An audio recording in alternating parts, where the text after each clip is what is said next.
ধন্যবাদ নিবেদন করি। তিনি আমাদের সকলের প্রতি অমায়ায় করুণা করুন, প্রসন্ন হন, কৃপা দৃষ্টি দান করুন। স্বামী শ্রী শিবা ভক্তি বিলাস আশ্রম গোস্বামী মহারাজ তার বারবার নমস্কার করতে প্রসন্ন হন, কৃপা দৃষ্টি দান করুন। স্বামী শ্রী শিবা ভক্তি শরণ গোস্বামী মহারাজ তার বারবার নমস্কার করতে প্রসন্ন হন। মন্ডলী মাতৃমন্ডলী সকলেই চরণে আমার কথা শ্রদ্ধা সম্মান অর্পণ করি। সকলেই আজ একাদশী তিথি, হরিবাস তিথি, শ্রী হরি বাসরে হরি কীর্তন বিধান। প্রতিদিন ভগবানের কথা শুনতে হবে, ভগবানের নাম কীর্তন করতে হবে, কিন্তু হরিবাসরে অবশ্যই অন্যান্য দিনে যেভাবে করি তার থেকে আরো দৃঢ়তার সঙ্গে অধিক সময় গ্রহণ করে অধিক একাগ্রতার সঙ্গে ভগবানের কথা শ্রবণ কীর্তন করতে হবে। এটা বিধান, মহাপ্রভুর নির্দেশ, অর্ডার।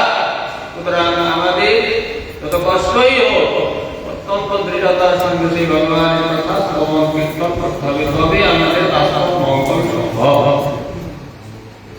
আর সকাল থেকে আমরা শ্রী নবদ্বীপ ধাম পরিক্রমার দ্বিতীয় দিবসে যে স্থানগুলি দর্শন করেছি সেই বিষয়ে এই সমস্ত স্থানের মহিমা এবং তার তাৎপর্য আমরা সেই সমস্ত ধামে শ্রবণ করেছি।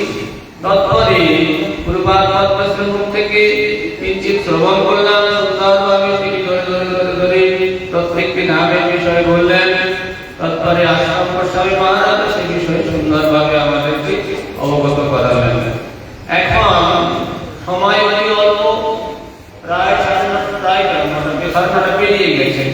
সুতরাং আমি অধিক কথা বলতে গেলে আমার অকারণ বিরক্তি এসেছে। দরকার নেই বাবা, ভক্তদের অভিশাপ নিয়ে কি লাভ? বেশি কথা বলার প্রয়োজন নেই। মূল কথা হচ্ছে মোদ্দা কথা যেটা যেটা মোটামুটি আমার যেটা মনে হয় প্রত্যেকেই তো নিজের ভিতরে অনুভব থেকে বস্তু গ্রহণ করে, যার যেমন গ্রহণ করার ক্ষমতা সে সেই রকমই গ্রহণ করে। বিশাল সমুদ্রের জলরাশি টুনি পাখি আর কতটুকু নেবে, তার যেটুকু পেয়েছে সেটুকুই খাবে। আমার যেটুকু মনে হয়েছে, আর এই শ্রীহরি বাসরে আমরা সর্বত্রই সেই বৈষ্ণব মহিমা দর্শন করেছি। বৈষ্ণবের যে অপরাধ মহিমা সর্বত্র। আজকে চারটা জায়গা দর্শন হয়েছে। প্রথমে দর্শন করলাম জয়দেব শিবার, সেখানে বৈষ্ণবের অপরাধ মহিমা। তৎপরে গঙ্গামা, গঙ্গা দেবী পরম বৈষ্ণবী, তার মহিমা আমরা শ্রবণ কীর্তন করেছি। তৎপরে শ্রীমন্ত দ্বীপে, সেখানেও বৈষ্ণবের মহিমা কীর্তন শ্রবণ করেছি। তৎপরে আবার চতুষ্ষণ শিবজি মহারাজ, তারপরে সর্বত্রই আর বৈষ্ণব মহিমা কীর্তন হয়েছে। বৈষ্ণবের মুখে বৈষ্ণব মহিমা আমরা শ্রবণ কীর্তন করেছি। এর মধ্যে যেটা আমার মনে হচ্ছে যে বৈষ্ণবের বিশেষ দেখুন সর্বত্র এই প্রকাশ হয়েছে। দুটি বিশেষ গুণ, এটা আমার কথা নয়, শাস্ত্র বলছে। কি? এক নম্বর বৈরাগ্য, দুই নম্বর সেবা ভাবে। সর্বত্র পরিবর্তন। জয়দেব গোস্বামী সেবা, সেখানে দেখা যাচ্ছে জয়দেব গোস্বামী কি বৈরাগ্য, একেবারে বিষয় আসক্তি শূন্য, নিষ্ক্রিয়, অথচ সেবা ভাবে। আমরা মনে করি বৈরাগ্য কথাটা শুধুমাত্র সংসার ত্যাগী লাল কাপড় গেরুয়া কাপড় তাদের জন্য না। বৈরাগ্য অবলম্বন করে সকলকে চলতে হবে, তবে তো কৃষ্ণ ভক্তি, কৃষ্ণ প্রেম। অর্জুন বলছেন, প্রভু আপনার এই উপদেশ বাক্য আমি অনেক শুনছি, কিন্তু ধারণ করতে পারছি না, উপায় কি হবে?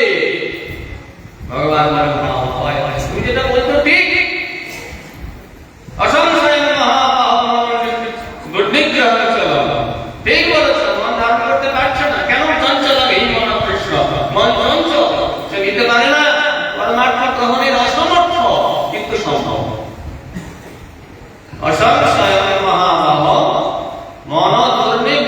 চলম। মন নিগ্রহ, মনকে নিগ্রহ করা বড় কঠিন। তুমি যে বলেছো বায়ুকে ফুসফুস করো, ঠিক, কিন্তু সম্ভব।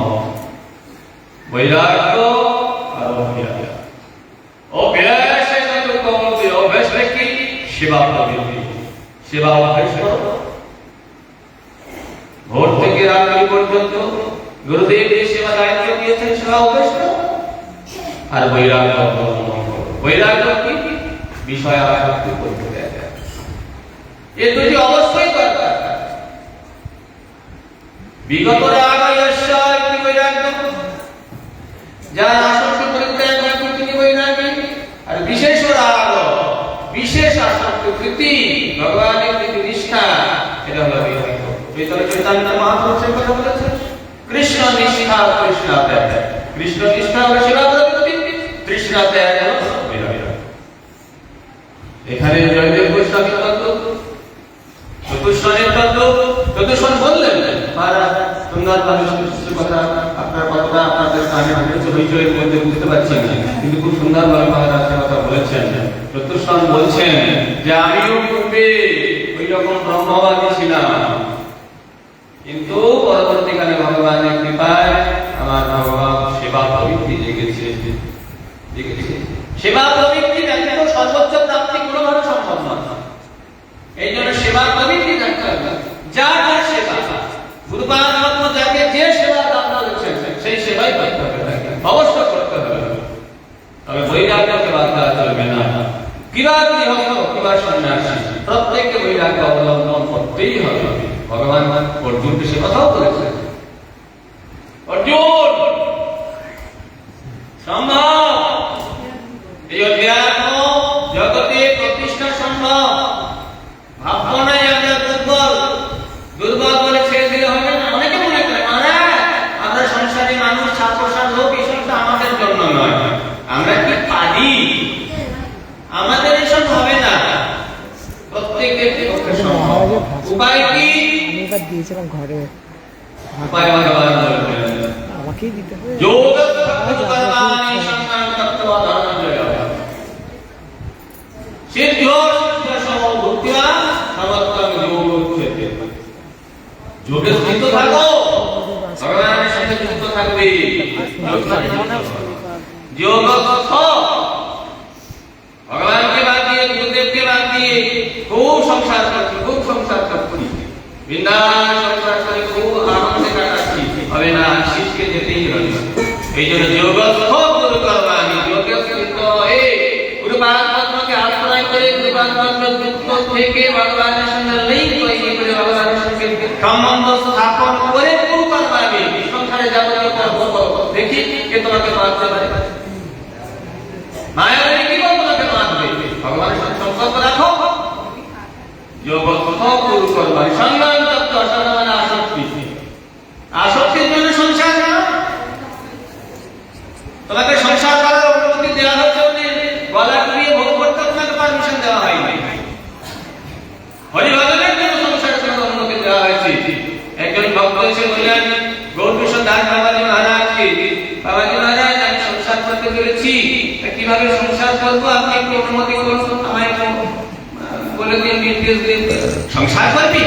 খুব ভালো কথা, বেশ ভালো মন বেশ, কিভাবে সংসার করবি? খুব ভরে উঠবি, ভরে উঠবে সংসারের সমস্ত জানমাল দিয়ে পরিষ্কার পরিচ্ছন্ন করে, কাপড় চোপড় কেচে, নিজের কাপড় রাখবি, স্ত্রীর কাপড় চাপড় কেচে পরিষ্কার পরিচ্ছন্ন করে, তারপর স্নান করবি, স্নান করে রঙ্গনাদি করবি, রঙ্গনাদি করে ভগবানের ভোগ দিবি, স্ত্রী পুত্র সকলকে খাওয়াবি, তারপরে শেষে নিজের প্রসাদ খাবি।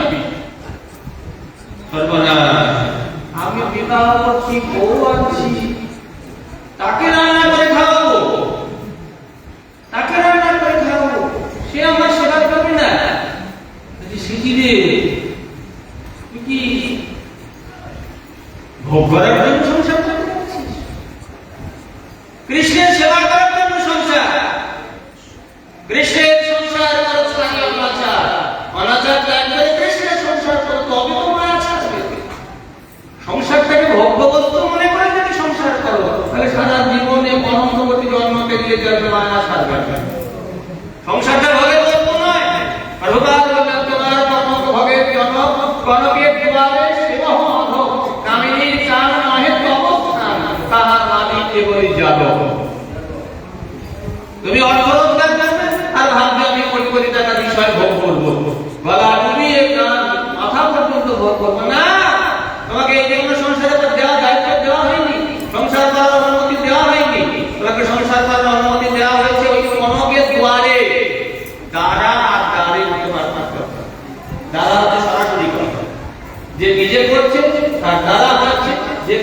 বিয়ে করাচ্ছে সেটাকে দ্বারে, মায়া দ্বারে সৃজে কৃষ্ণ।